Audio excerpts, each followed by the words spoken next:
दोस्तों स्वागत है आपका एक बार फिर। फ्रेंड, क्या होता है यूपीएससी की जर्नी के अंदर क्या होता है कि अगर आप एक आधा दिन अगर लेट भी चलते हैं तो भी इससे कोई ज़्यादा इम्पैक्ट नहीं पड़ता है। तो हालांकि हमारे एडिटोरियल जैसे कि आपको पता है कि ये हिंदी में ही आते हैं, तो हिंदी में ट्रांसलेशन करा के मतलब चीज़ों को निकालना एक सच में बहुत ज़्यादा टफ टास्क होता है। अगर यही एडिटोरियल अगर आप मेरे से इंग्लिश में बोलें तो हो सकता है मैं भी आपको अर्ली मॉर्निंग 8 बजे भी प्रोवाइड करा दूँ। हिंदी में थोड़ी चुनौतियाँ ज़्यादा बढ़ जाती हैं। अगर हम गूगल ट्रांसलेशन भी मार देते हैं तो वर्ड्स बहुत ज़्यादा इधर उधर हो जाते हैं, तो जिसके कारण एक ट्रांसलेटर रख के आपको ये एडिटोरियल को समझाना सच में एक बहुत बड़ा टास्क होता है। तो हो सकता है शायद हम एक दिन लेट भी चलें, तो इसमें आपको पैनिक नहीं होना है।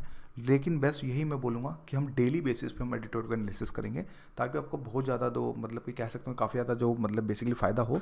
कुल मिला के ये है, कंक्लूजन ये है मेरा कि यहाँ पे आपको डेली बेसिस पे एडिटोरियल द हिंदू का एनालिसिस मिलता जाएगा। जो भी नए एस्पिरेंट जुड़ते चले जाएं, अब हम भी फुल फ्लेज में आ रहे हैं, तो उस कंडीशन में आप एडिटोरियल के बाद नोट्स बनाते चले जाएं, या फिर हमारी वेबसाइट www.aroraies/hindi पे जाके वहाँ से भी एडिटोरियल्स को देख सकते हैं। तो ये बस मुझे यही बताना था। तो आज के एडिटोरियल डिस्कशन को जो हम स्टार्ट करते हैं, इसमें अगर हम बात करें दो एडिटोरियल बहुत इंपॉर्टेंट है। एक हमारा COP26 से है, जो बेसिकली क्लाइमेट के ऊपर बात करेगा, पर्यावरण के ऊपर बात करेगा। और दूसरा हमारे जो एडिटोरियल होगा वो हमारा डीजल और पेट्रोल के ऊपर होगा, जो बेसिकली प्राइजेस जो भी बढ़ रहे हैं। हाल ही में आपने देखा होगा 100+ पेट्रोल के प्राइजेस हैं ऑल ओवर द स्टेट्स में। तो उस पर भी जो हम थोड़ा डिस्कस करेंगे कि क्या पेट्रोल के प्राइजेस बढ़ने से क्या स्टेट्स को यानी राज्यों को पैसा सही तरह से मिल रहा है या नहीं मिल रहा है, उसको बहुत ज़्यादा हम क्रिटिकल एनालिसिस करेंगे। तो क्वेश्चन कुछ अगर ये क्वेश्चन की बात करें तो देखो दोस्तों, ये सच बताएं तो ये जीएस पेपर 1 में भी आ सकता है, और इवन ये जीएस पेपर 3 में भी क्वेश्चन डायरेक्ट पूछा जा सकता है। क्योंकि अब देखिए कॉप आ गया, तो कॉप कन्वर्सेशन में भी आ सकता है, ज्योग्राफी के एक पार्ट के अंदर भी इन्वायरमेंट में भी आ सकता है। तो ऐसा नहीं कि सिर्फ ये जीएस पेपर 1 में ही आ सकता है, नहीं, ये जो क्वेश्चन आपका जीएस पेपर 1 और साथ में जीएस पेपर 3 में भी पूछा जा सकता है। क्वेश्चन यहाँ पे ये कहता है कि भारत को अपनी प्रतिबद्धता को बरकरार रखने के लिए COP26 शिखर सम्मेलन में घोषित लक्ष्यों से दोगुना करने की आवश्यकता है, टिप्पणी करें। मतलब ये क्वेश्चन एक तरह से बनाया जा सकता है। तो आपको मैं जैसे कि बता दूं कि COP26 जो स्कॉटलैंड में मतलब हुआ था, ठीक है, तो उसमें ये हुआ कि जो प्रधानमंत्री ने अभी हाल ही में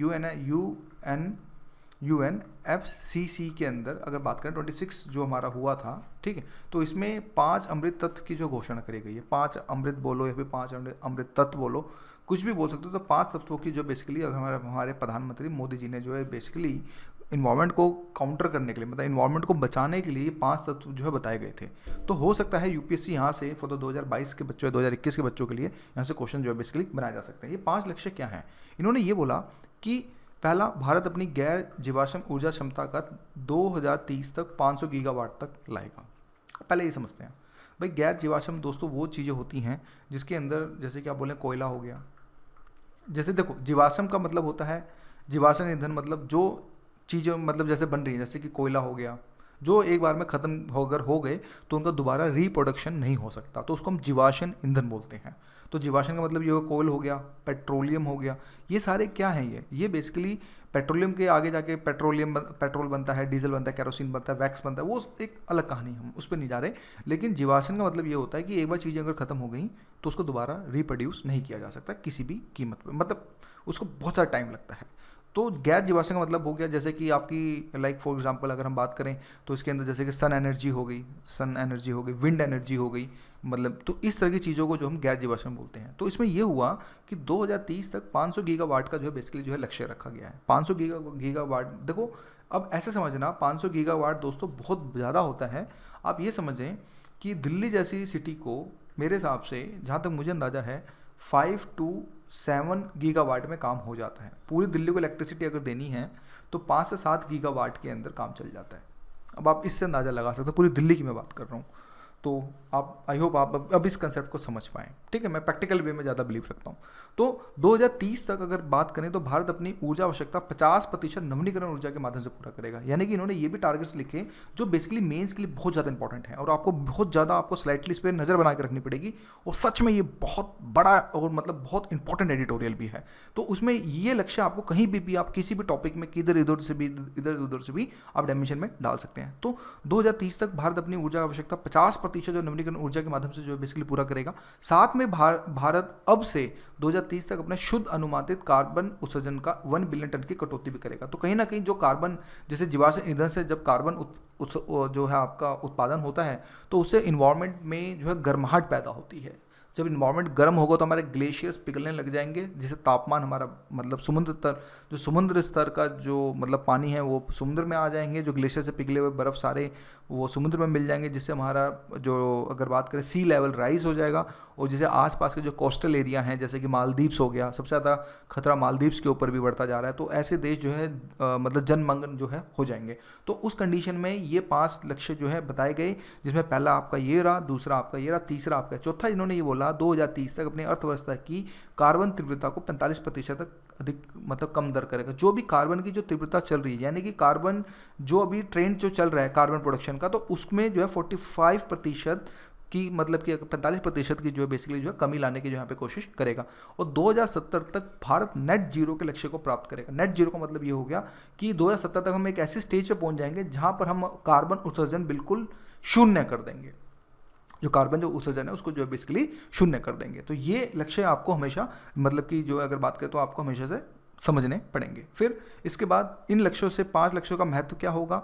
2005 के बाद से प्रतिवर्ष 2% से अधिक की उत्सर्जन तीव्रता में लगातार गिरावट आई है। हमें ये भी पता चलेगा कि इससे जो है कहीं ना कहीं लगातार जो है जो उत्सर्जन करने में जो तीव्रता में जो बेसिकली गिरावट भी आ रही है।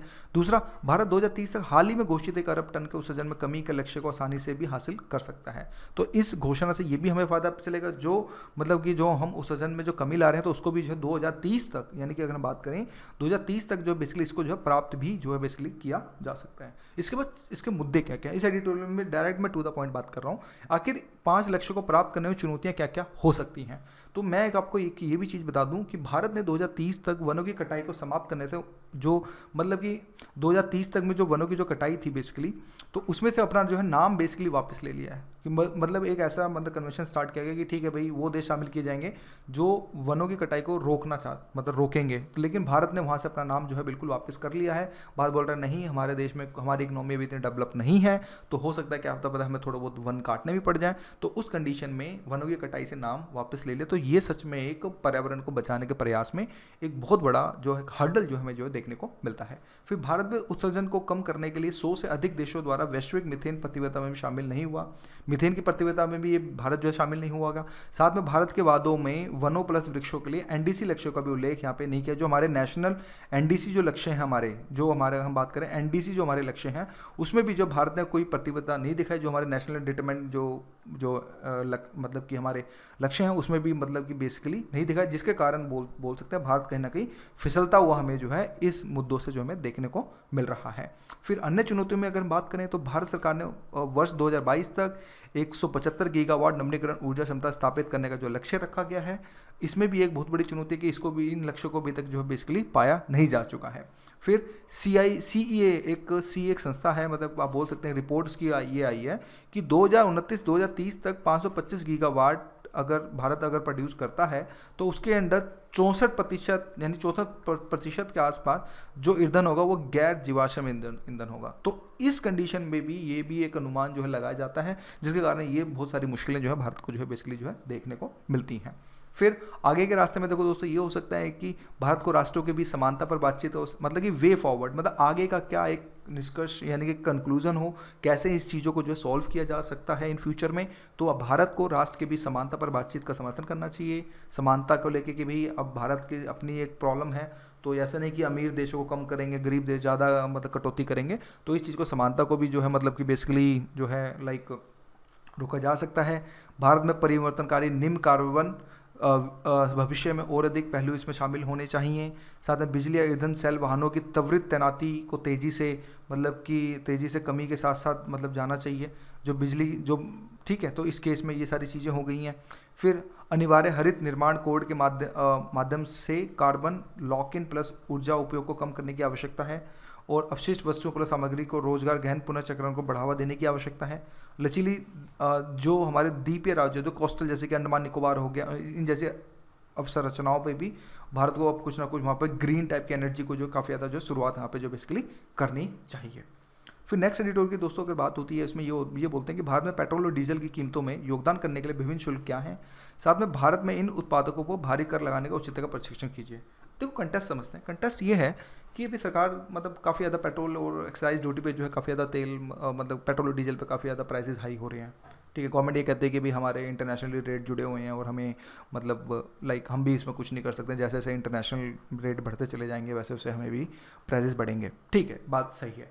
आपको पता है कि जब भारत में जब बेस प्राइस एक होता है, बेस प्राइस ये होता है कि जब कोई मतलब आयात होती हैं चीज़ें, आयात का मतलब यही, फॉर एग्जांपल मान लो हम सऊदी से तेल ले रहे हैं तो वो तो हमें 30 रुपये पर लीटर दे देता है, 30 रुपये पर लीटर। लेकिन जब जब हमारे वो पेट्रोल की टंकियों में जाता है, मतलब कि बाइक की टंकी, कार की टंकी में जाता है, तो वो 100 रुपये का हो जाता है। तो कहीं ना कहीं 70 रुपये का झोल हमें जो है देखने को मिलता है, राइट। यही बात है भाई, उत्पादन 30 रुपये का है, बेच हमें 100 रुपये का मिल रहा है। भाई 30 का माल 32 में बेच दो, 50 में बेच दो, चलो समझ भी आता है।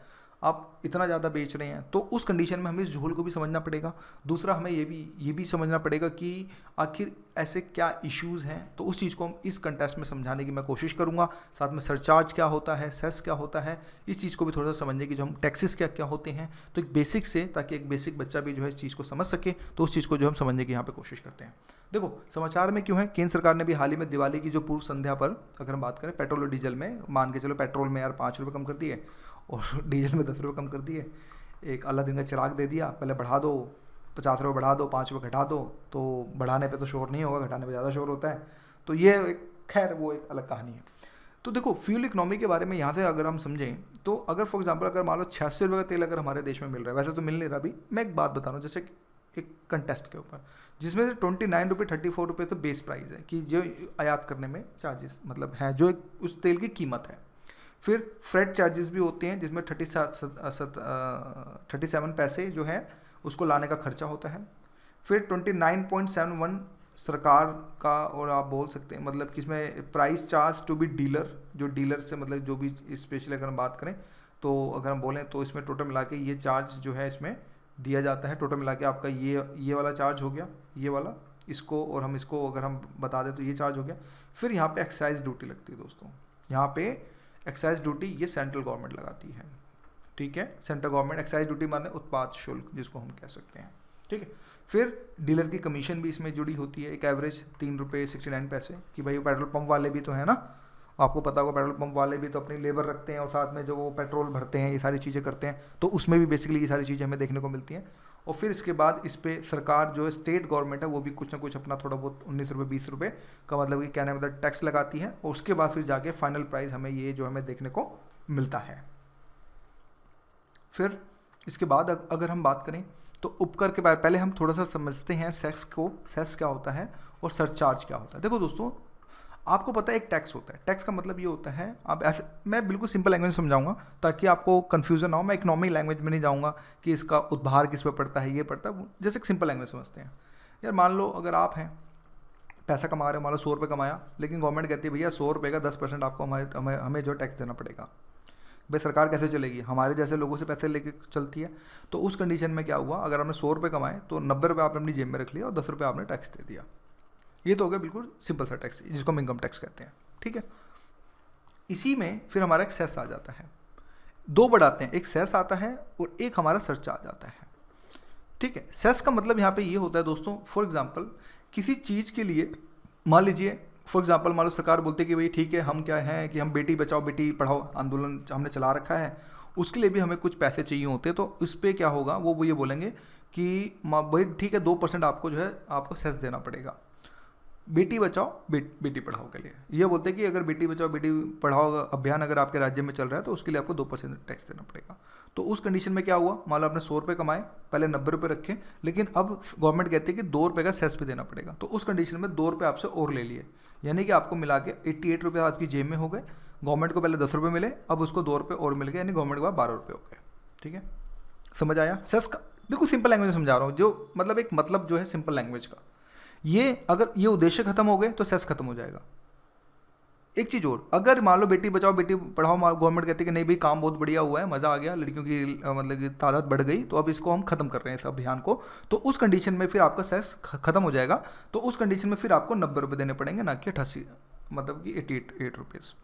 क्यों, गवर्नमेंट बोलती है कि यहाँ पे हमने खत्म कर दिया, तो उस केस में सेस जो है बिल्कुल खत्म हो जाएगा। समझ आ गया। दूसरा आता है सरचार्ज। सरचार्ज ये कहते हैं कि भाई मान लो 1% 2% मान लो सरचार्ज ले रहे हैं फॉर एग्जांपल, तो वो कहते हैं कि सरचार्ज भी आपको पे करना पड़ेगा। सरचार्ज भी किसी काम के लिए यूज़ किया जाता है, लेकिन ये केंद्र को नहीं मतलब राज्य को नहीं जाता है। अगर टैक्स की बात करें, टैक्स अगर कोई लेता है तो केंद्र को भी मिलता है और राज्य को भी मिलता है। तो लेकिन जो सेस है ना ये केंद्र को जाएगा, और सॉरी मतलब ना ये राज्य को नहीं जाएगा, और सरचार्ज भी जो है जो राज्य को नहीं जाता है। सरचार्ज में ये होता है कि हमारी गवर्नमेंट कहती है कि हम जो भी टैक्स आ रहा है उसका 2.5% हम सरचार्ज भी लेंगे।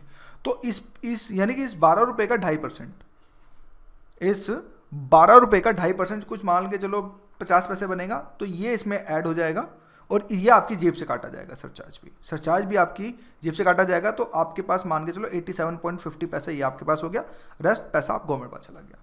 तो ये हो गया सेस, सरचार्ज और टैक्सेस का मतलब क्या होता है, एक डिफरेंशिएट क्या होता है। बाकी आपकी स्क्रीन के ऊपर आप इसको जो है बिल्कुल बहुत आसानी से जो चीज़ों को जो आप बेसिकली अपनी लैंग्वेज के अंदर पढ़ सकते हैं। जो मतलब मेन मुद्दा था वो मैंने आपको यहाँ पे समझा दिया। अब क्या आता है, देखो पेट्रोल और डीजल के प्राइसेस कम हुए। अब उसमें ये बोला कि सरकार ने कि कुछ मुद्दे निकल के आ रहे हैं। क्या मुद्दे हैं, उन मुद्दों को समझते हैं। देखो केंद्र ने नवंबर की शुरुआत तक पेट्रोल डीजल पर क्रमशः 31 रुपये और 33 रुपये का अतिरिक्त उपकर लगा रखा है। ठीक है, इसका मतलब ये हुआ कि पेट्रोल पे 31 रुपीज़ और डीजल पे है 33 रुपीज़। ये सरकार की तरफ से उपकर हैं, ये टैक्सेस नहीं है। ध्यान से समझना, एक तरह से इस काइंड ऑफ आप सेक्स बोल सकते हो, सरचार्ज बोलते हो, मतलब कि टैक्सेस के ऊपर भी टैक्सेस जब लगाए दिए जाते हैं, मतलब टैक्स का एक पार्ट हो गया जिसको उपकर कहा जाता है। और जो ये उपकर होते हैं ये अगर हम बात करें ये जो है केंद्र को नहीं दिए जाते हैं, सॉरी मतलब राज्य को जो है बेसिकली ये बिल्कुल उपकर जो नहीं दिए जाते हैं। ये डायरेक्ट ये जो पैसे हैं ये सारे डायरेक्ट केंद्र के पास जाते हैं, ना कि राज्य के पास। तो जब ये राज्य के पास नहीं जाएंगे तो क्या होगा, राज्य भी प्रतिकार करेगी कि भाई तेल महंगा हो रहा है क्या करें, इकोनॉमी महंगी हो रही है क्या करें। तो उसी कंडीशन में यही भसड़ को हमें समझना है। यानी कि हमें यह पता चला कि संविधान हमें अनुमति देता है टैक्स लगाने की। ध्यान से समझना, संविधान हमें असाधारण परिस्थितियों में केंद्र को मूल करों और शुल्कों से परे उपकर और अधिभार लगाने की अनुमति जो है हमें मतलब कि हमारा संविधान जो है देता है। लेकिन इसे मूल करों से कई गुना ऊंचा बनाना संविधान में ऐसे प्रावधानों का दुरुपयोग भी नहीं किया जा सकता। मतलब कि प्रावधानों के बिल्कुल अगर बात करें तो खिलाफ हमें जो है देखने को मिलता है। लेकिन जिस समय आज के समय जो गवर्नमेंट फिस्कल कॉन्सिडरेट के नाम से कर रही है, तो यही सारी चीज़ें इस एडिटोरियल में जो है बताई गई हैं। ये अतिरिक्त कर जो होते हैं विभाज्य पुल, यानी कि जिनको बांटा नहीं जा सकता है, नहीं जाते, और करों पर इतना अधिक बोझ लोगों और राज्यों के संघीय अधिकारों पर एक तरह से हमें हमला भी जो देखने को मिलता है। क्योंकि जब ऑफकोर्स अब पेट्रोल के जब प्राइसेस 100 रुपये हो जाएंगे तो क्या करेगा भाई, बंदे को तो लेना पड़ेगा ना। अब किसी को जाना है मान लो 100 किलोमीटर दूर, तो क्या करेगा, यहाँ पे टैक्सीज मान लो ट्रेन नहीं जाती तो अब क्या करेगा भाई, बस से जाना पड़ेगा या फिर कुछ भी करना। तो कहीं ना कहीं पेट्रोल तो बढ़ाना ही पड़ेगा। तो उसी कंडीशन में ये चीज़ हमें जो है देखने को यहाँ पे मिलती है। फिर ईंधन की कीमतों को निर्धारित करने वाले कुछ कारक भी होते हैं, जैसे कच्चा तेल। अगर कच्चा तेल में जैसे फॉर एग्जांपल सऊदी में तेल अभी मान लो फॉर एग्जांपल 30 रुपये का दे रहा है, सऊदी बोल दे यार मज़ा नहीं आ रहा है, घाटा हो रहा है, हम 32 रुपये कर रहे हैं। तो ऑफकोर्स जब 32 रुपये करेंगे, मान लो 35 रुपये कर दिए, तो कहीं ना कहीं इसका जो प्रभाव हमारे भारत पे भी जो पड़ेगा नहीं पड़ेगा भाई। जब पीछे से माल महंगा आ रहा है तो क्या करेगा आदमी। आप किसी शॉप पर जाते हो, मान लो कोई आपने मान लो LED बल्ब ले लिया, भैया पहले 90 रुपये लेता, 100 रुपये का दे रहा हूँ, वो बोला भैया पीछे से महंगा आ रहा है हम क्या करें। तो भाई वो भी तो अपनी कमीशन रखेगा, लेकिन स्टॉक जो कॉस्ट है उसकी तो महंगी होगी ना। तो उस कंडीशन में कच्चा तेल की कीमत। दूसरा, रुपये और डॉलर की विनिमय दर। आपको पता होगा कि कभी $1 60 रुपये का भी मिलता है, कभी $1 70 रुपये का मिलता है। ध्यान से समझना, आपको $1 खरीदने के लिए पहले 60 रुपये देने पड़ रहे थे, लेकिन अब आपको $1 खरीदने के लिए 70 रुपये देने पड़ रहे हैं। तो उस कंडीशन में भी आपकी जेब से ज़्यादा पैसा जाएगा, क्योंकि आपको पता है कि पेट्रोल की कीमतें जो होती हैं वो डॉलर में पे करी जाती हैं, ना कि रुपये में। हालांकि अब थोड़े ट्रेंड को चेंज किया जा रहा है, लोग भारतीय रुपये में भी पे कर रहे हैं कुछ जगह, जैसे श्रीलंका हो गया, आपका ईरान हो गया। तो ऐसी जगह में कुछ अगर चीज़ों को अगर बात करें भारतीय रुपयों को भी तो जो दी जा रही है, जिसको हम करेंसी स्वैप कहते हैं। लेकिन उस कंडीशन में यहाँ पे हमें ये देखने को मिलता है कि जब रुपये की कीमत बढ़ेगी तो उस कंडीशन में कच्चा तेल ऑटोमेटिक महंगा हो जाएगा। अगर प्राइजेस गिरे, अगर रुपये के प्राइजेस गिरे तो ऑटोमेटिक महंगाई आएगी, क्योंकि उनको डॉलर खरीदने पड़ेंगे, डॉलर फिर ज़्यादा देना पड़ेगा। तो उस कंडीशन में जो तेल जो है महंगा हो जाता है। फिर मांग और पूर्ति की स्थिति भी है भाई। फॉर एग्जाम्पल इकोनॉमी में तेज़ी आ गई है, मांग ज़्यादा आ रही है पीछे से ही। मान लो आप ही हैं, फॉर एग्जांपल मान लो आपकी चार्जर बनाने की कंपनी है, आप यूजुअली 100 चार्जर बनाते हो एक दिन में, ठीक है, आप बेचते हैं। फिर उसके बाद पता चला कि लाइक आपको मान लो मोटर ऑर्डर मिलने लग गए, आपको 300-400 चार्जर बनाने पड़ेंगे। तो उस कंडीशन में क्या करोगे भाई, लेबर लगाओगे, अपनी लेबर को बढ़ाओगे, लेबर बढ़ाओगे तो आपकी लागत बढ़ेगी, लागत बढ़ेगी तो फिर डेफिनेटली फिर आप क्या करेंगे, प्रोडक्शन को बढ़ाने की लागत भी कहीं ना कहीं बढ़ेगी। तो उस कंडीशन में मांग और पूर्ति की स्थिति भी सेम इसी तरह से होती है। अगर इकोनॉमी बूम कर रही है तो तेल ज़्यादा लगेगा, जिसके कारण भी कीमतें बढ़ जाती हैं। अगर इकोनॉमी में बिल्कुल स्लो डाउन है, कोई व्यापार ही नहीं हो रहा, कुछ नहीं हो रहा, तो उस कंडीशन में क्या होगा, तेल के प्राइसेस कम हो जाएंगे। फिर रसद होता है जिसे को फ्रेट चार्जेस हम कहते हैं, डिपो कहते हैं। अगर जितना ज़्यादा दूर होगा, मान लो फॉर एग्जांपल आपको जैसे कि नागालैंड अरुणाचल प्रदेश में तेल पहुंचाना है और आपको बॉम्बे हाई से है अरुणाचल प्रदेश में, तो भाई रास्ते का बीच के चार्जेस भी तो लगेंगे नहीं है, लगेंगे नहीं लगेंगे। तो उस कंडीशन में एक तरह से रसद, जिसको फ्रेट चार्जेस कहते हैं, ये भी एक बहुत बड़ा एक अहम रोल जो हमें देखने को मिलता है। फिर मूल्य निर्धारण तंत्र, जिसे आपको पता होगा आज के समय दैनिक मात्रा में जो तेल के प्राइसेस बढ़ रहे हैं। तो पहले ये होता था कि सरकार ने, जब कांग्रेस की सरकार थी यानी पहले जब थी, तो पहले क्या करता, पेट्रोल और डीजल पे जो है कैप लगा रखी थी कि सरकार जो होती थी अपने हिसाब से जो प्राइसेस बढ़ाती थी, मतलब घाटा खुद बियर कर लेते थे। लेकिन अब क्या, ये जो बीजेपी गवर्नमेंट है वो बेसिकली बहुत स्मार्ट है और उसने बिल्कुल करंट प्राइसेस को जो जोड़ दिया। जैसे जैसे प्राइसेस कम होंगे, मतलब अगर प्राइसेस ज़्यादा होंगे तो तुरंत गवर्नमेंट रेट बढ़ाती है, लेकिन कम होंगे तो रेट कम नहीं करती है, क्योंकि उनको फ़ायदा होता है, क्योंकि उनको किसी को पैसा देना नहीं पड़ता, तो इससे इनकी गवर्नमेंट की जो इनकम होती है। आप समझे मेरी कहानी को, मैंने क्या इतनी देर तक चला। फिर अगर आंकड़ों की बात करें, यानी कि हम राजस्व आंकड़ों की बात करें, तो बेसिकली अगर बेसिक शुल्क की बात करें तो गवर्नमेंट सिर्फ ₹1.40 लगाती है, जो ये केंद्र और राज्य मिलकर डिवाइड करते हैं। ध्यान से समझना है भाई, मैं एक बड़ा ट्विस्ट समझा रहा हूँ। वो बोलते हैं कि मूल उत्पाद शुल्क ₹1.40 है, यानी कि मूल उत्पाद अगर हम बात करें सिर्फ ₹1.40, जिसमें आप ये मान के चलें कि केंद्र और राज्य यहाँ से बंटवारा करेंगे ₹1.40 का पर लीटर के हिसाब से, पर लीटर के हिसाब से बात हो रही है। लेकिन साइड में सरकार ने उपकर लगा रखा है, उपकर टैक्स के, मतलब एडिशनल टैक्सेस लगा दिए हैं, वहां से ₹31 ले रही है। तो उस कंडीशन में ये हुआ कि जब ₹31 ले रही है तो ये इसको ये के मतलब राज्य को नहीं देगी, ये अपने पास रखेगी। जो बेसिकली देखा जाए वो ₹1.40 भी डिवाइजर पूल करे, हाँ भी हम तो दे रहे हैं, टैक्सेस का पे कर रहे हैं, लेकिन इसने एडिशनली ड्यूटी लगा के यहाँ पे वो एनडीए गवर्नमेंट अपनी जेब में रख रही है। तो भाई राजू सर देखा जाए तो नाइंसाफ़ी हुई नहीं हुई। केंद्र ठीक है, मजबूत होनी चाहिए, मानते हैं आर्मी है, डिफेंस है, सब कुछ इनको देखना पड़ता है, लेकिन कुछ तो राज्य सरकारों को दो ताकि उनको पास भी कुछ पैसा है, कुछ वो भी थोड़ा बहुत कर सके। तो उस कंडीशन में यहाँ पे विभाज्य पुल जो बिल्कुल भी नहीं होता। राइट, कंक्लूजन यही है पूरा मिला के। बाकी अब 3,72,000 करोड़ रुपए अगर कमा रहे, एकत्रित किए गए हैं 2020 और 21 के अंदर, जिसमें से सिर्फ 18,000 करोड़ रुपए ही मूल्य उत्पाद एकत्रित किया गया है इस बेसिक के हिसाब से, इस वाले बेसिक ₹1.40 के हिसाब से। तो जिसमें अगर हम बात करें 18,000 करोड़ में मात्र केवल 41% ही जो मतलब राजस्व का देखें तो ये सिर्फ 18, यानी कि सरकार ने 3,72,000 करोड़ रुपए कमाए, लेकिन इसको सिर्फ जो टैक्सेस जो मतलब कि बांटने हैं वो सिर्फ 18,000 करोड़ रुपए बांटने हैं। क्यों? क्योंकि बेस प्राइस ₹1.40 है, एडिशनल लेवी ₹30 प्लस कर रखी है, तो जिसके कारण यहाँ पे दिक्कत जो हमें देखने को मिलती है। तो यहाँ पे यही चीज बोली गई है कि इनमें से केवल 18,000 करोड़ रुपए मूल उत्पाद शुल्क के रूप में एकत्रित किया जाता है, जो पेट्रोलियम उत्पादकों से कुल राजस्व का लगभग 4.8% है सिर्फ, यानी कि 95% की आमदनी केंद्र सरकार अपनी जेब में रखती है, 5% सभी राज्यों में, जो भी हमारे देश में जितने राज्य हैं उसमें बांट देती है। तो नाइंसाफी हुई नहीं हुई। तो उसी कंडीशन में विभाज्य पुल 18,000 करोड़ रुपए का केवल 41% ही जो है मतलब कि सरकार को देती है, मतलब राज्य सरकारों को जो है मिलता है। पेट्रोलियम में से कुल राजस्व 95% सीधा वो नहीं साझा किया जाता, क्योंकि ये एक तरह से बोलते हैं कि लाइक भाई ये हमारा एडिशनल टैक्स है। तो उसके कारण फिर क्या होता है कि संघवाद के ऊपर कहीं ना कहीं एक तरह से जो है चोट हमें जो देखने को मिलती है। इसे संघवाद में प्रभाव जो है बेसिकली हमें क्या देखने को मिल सकता है भाई, जीएसटी देखो, वस्तु जो जब जीएसटी लागू होने के बाद से राज्यों को सिर्फ 3 वस्तुओं पेट्रोल, डीजल और शराब पर ही टैक्स लगाने का अधिकार है, यानी कि सिर्फ 3 ही चीजें पेट्रोल, डीजल और शराब पर ही जो टैक्स लगाने का अधिकार है। पेट्रोल और डीजल पर जो कर राजस्व का बड़ा हिस्सा एक तरफा तरीके से केंद्र अपने पास रख लेती है और राज्यों को कुछ नहीं मिलता है। तो कहीं ना कहीं संघवाद के ऊपर एक तरह से बात करें तो चोट मारने के बराबर हमें जो है देखने को मिलता है। फिर वादा था कि रेवेन्यू न्यूट्रल रेट वो होता है कि फॉर एग्जांपल अगर एक, जैसे फॉर एग्जांपल मेरी दिल्ली को, फॉर एग्जांपल मैं दिल्ली में रहता हूं तो मान लो फॉर एग्जांपल मान के चलो 10,000 करोड़ रुपए इनको मिलने चाहिए, एक नेट मान लो इनकी आमदनी हो रही है। तो केंद्र सरकार ने वादा किया था कि भाई हम जीएसटी लागू कर रहे हैं, लेकिन आपके जो टैक्सेस हैं उस पर कोई फर्क नहीं पड़ेगा। लेकिन अब हालांकि दिल्ली को 8,000 की जगह 8,000 की कमाई हो रही है, 8,000 करोड़ की, तो उसमें कहीं ना कहीं दिल्ली को 2,000 घाटे का लॉस हुआ। जो 2,000 घाटे का जो लॉस हुआ उसको लेके केंद्र सरकार बिल्कुल चुप है। हालांकि प्रॉमिस किया लेकिन कुछ दिया नहीं। तो इसमें भी एक बहुत बड़ा इशू आपको जो है देखने को यहाँ पे मिलता है। फिर प्रारंभिक जीएसटी अवधि के दौरान वही माल पर औसतन पहले 16% तक का टैक्स था, लेकिन वही वर्तमान में अगर हम टोटल देखें करों को मिलाएं तो कहीं 11% होगा। तो हालांकि 3% के आसपास 4% के आसपास राज्य सरकारों के टैक्सेस में कमी आई है। तो जिससे जब टैक्सेस कमी आएंगे तो उनको पैसा कम मिलेगा, और इसके कारण अब ऐसे टैक्सेस में कमी तो आई लेकिन उपभोक्ता को कोई लाभ भी नहीं मिला।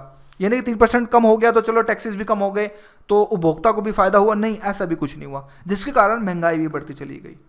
तो ये पूरा का पूरा जो खेल जो हमें अगर बात करें तो इस तरह से हमें चीज़ें जो है देखने को मिल रही थी। अगर हम औसतन अगर देश को देखें, जीएसटी में अगर 1 लाख की कलेक्शन आ रही है 1 लाख करोड़ की, तो 12 लाख करोड़ होते हैं, जिसमें से 6 लाख करोड़ रुपए जो सरकार मतलब सभी राज्यों को मिलने चाहिए, बस 6 लाख करोड़ में डिवाइडेड होने पर है, जैसे जितना बड़ा स्टेट वैसे उसको पैसे मिलने चाहिए। लेकिन यहाँ पे ये चीज़ें भी बिल्कुल नदारा हो गई हैं अगर इसका 16% के हिसाब से भी देखें तो उसी में यहाँ पे भी चीज़ें हमें घपलेबाजी जो बेसिकली जो देखने को मिल रही है। तो इस कंडीशन में ये पता चलता है कि जिससे राज्यों को हानि हो रही है और कहीं ना कहीं एक संवाद के ऊपर मतलब संघवाद के ऊपर मतलब एक तरह से चोट हमें जो है देखने को मिल रही है। तो ये एक नेगेटिव एडिटोरियल था क्रिटिकल एनालिसिस के बेस पे। तो यहाँ पे वे फॉरवर्ड में ये हो सकता है कि सरकार को अपने अच्छे काम करने चाहिए। वे फॉरवर्ड में ये हो सकता है कि भाई टैक्सेस को जो सेम चीज़ें मैंने बताई उसको जस्ट अपोजिट कर दो तो वो वे फॉरवर्ड में आ जाएगा। तो आज की वीडियो के लिए इतना ही, थैंक यू।